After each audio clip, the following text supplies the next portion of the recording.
presented at our Warragul event a few months ago, and great feedback, and we've got you back again. Yes. So thank you for coming today. Your session was so engaging with everybody. You talked about in terms of the special conditions, and obviously you would see a lot of those drafted well or not so well. I thought the session was really good with how you actually walked around the room, got engaged with people. In your experience, Lyndall, when you see these conditions, what's a little bit of feedback for the people out there drafting these conditions? If people are charging enough for their work, then they shouldn't need special conditions that purport to pass on costs to the purchaser. When there is consumer protection legislation that prevents it, people should be aware of that and charge their vendors appropriately. Right, charge your vendor accordingly. Don't put these unfair contract terms into these contracts and make everyone else's life that little bit harder. At the end of the day, it means that people are delayed in reviewing contracts because they're trying to get these conditions out when they may or may not be enforceable in the first place. And then there's arguments at settlement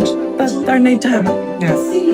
Okay, well, thank you. That's great. Anna, you say 12 months, over 78 settlements. You obviously saw the value of being an AOSC member from the get-go. Can you share with me why that is so important, and with the audience, why you think that is so important when you're going out on your own as a newbie? It is very important, Shakila, for each conveyancer to keep themselves up to date with the new laws. Updating your skills and knowledge is very important to sustain in this industry. How did you find today's session with Lyndall? Yeah, it was fantastic. I was really scared of the CIPT, to be honest, because I haven't dealt with one. The CIPT, capital improved property tax, right? Yeah. But I think it's very important to know more about it. I wish that session would have been much more longer. Yeah. Maybe a whole day session about the CIPT would be excellent. Well done. Thank you. My background was from a legal office. I spent 10 years working for a lawyer, did all the conveyancing in there, and I go right back to the time when conveyances were a new thing. What draws you to keep the membership going? The content of things like this is wonderful. It's the networking and the catching up with all the other people, especially now